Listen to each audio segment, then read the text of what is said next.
Okay, Learn 28. On today's segment, we're going to be showing you a few little things I want to go over with. We got some crickets. It's in a little airtight bag. I picked them up from our local PetSmart. Ooh, it's a nice and light bag. It's like flying everywhere. And also, picked up some rosy red minnows. What I want to go over, let me put this aside here. We have our Asian Arowana. Bilango in Tagalog means jailed. Anyways, today we're gonna try feeding Bilango with some crickets because we tried everything else, but today we're gonna try this out. So let's go check it out. Okay, so this is Bilango. We're gonna actually put some crickets in here. Come on, bud.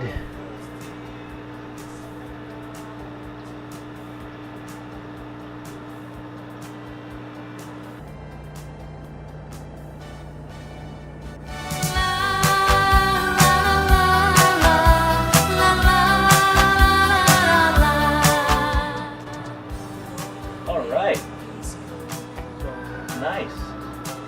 Nice, he's chewing them.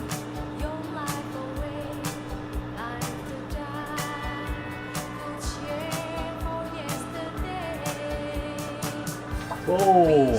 There you go. That is astonishing. So he's eating crickets then. That's his first crack at crickets. And he's liking that. Look at that.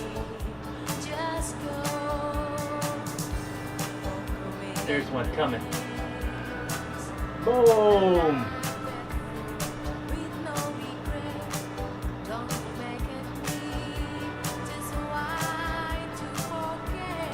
There you go. Wow! He's taking another one.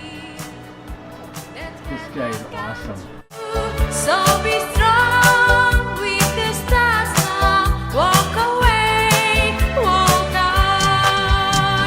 If I hurt your voice, I beg you to stay. So don't say a word, just run right away. Oh, goodbye, my love. My tears will fall now that you're gone. I cannot but cry, but I must go on. I'm sad that after searching so long, knew I love you, but don't you walk away, walk on. Okay, so that went great. Bilango had his second kind of meal. So I've used rosy reds. Next I've used crickets, and they're in here right now. Got 4 more. I'll give these guys tomorrow. Tonight when I get back from work, I'm gonna actually feed him rosy reds. But I want to go over something. So a lot of people misjudge and say that you know, feeding feeders that can cross-contaminate and carry parasites. Well, that's true. To prevent these things, there's no way of preventing these things 100%, but there's steps that you can take to minimize the parasites that your fish could be indulging. And here's the technique that I've learned that I can share with you guys. So without further ado, let's go to the back and show you what I mean. Hi everybody, welcome to the back chamber. This is under Bob's tank, the flower horn that's like in Yana's room. And what we got here is we got another tank. We got the 5-gallon, which has my previous feeders that I picked up about a couple weeks ago.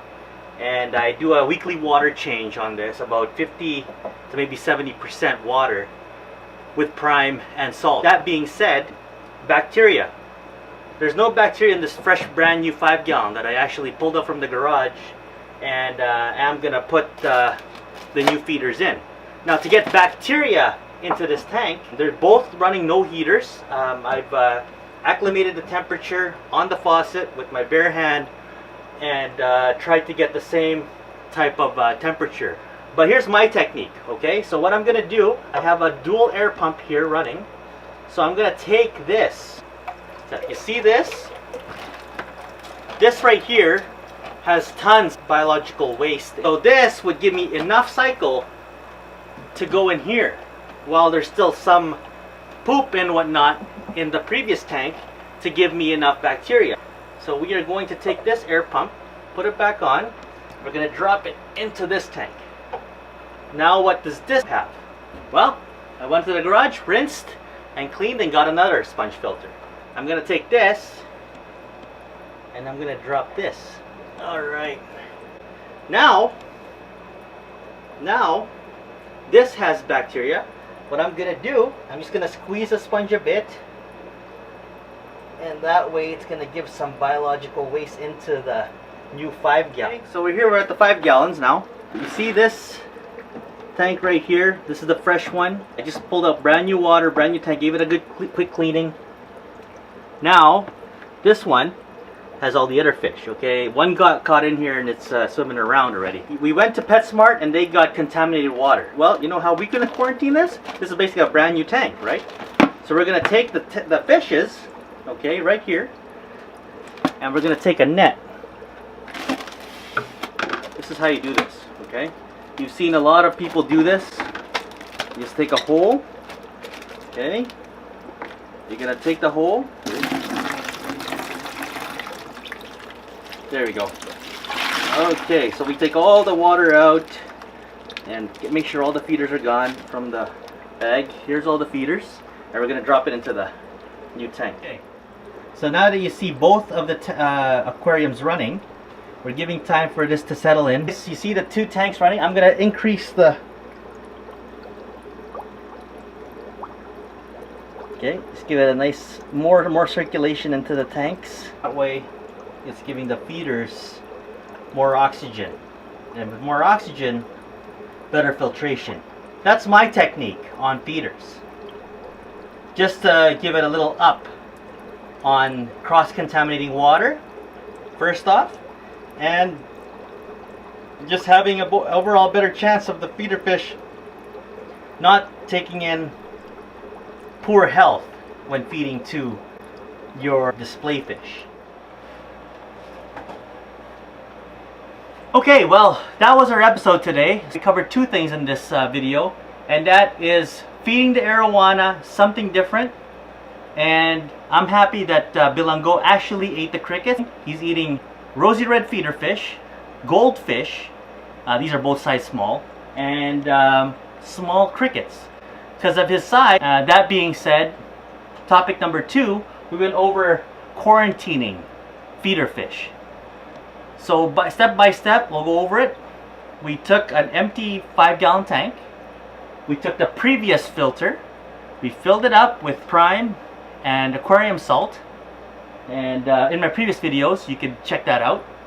And also we took the sponge from the previous 5 gallon that's already been cycled, put that into the brand new 5 gallon, and moved the brand new filter to the old 5 gallon, if you know what I'm saying. That gives me the bio load I need, the bacteria I need specifically to go into the brand new tank, while the other tank already has an established tank from poop and other dirty matters into the previous tank that I never really removed. So basically it's a win-win.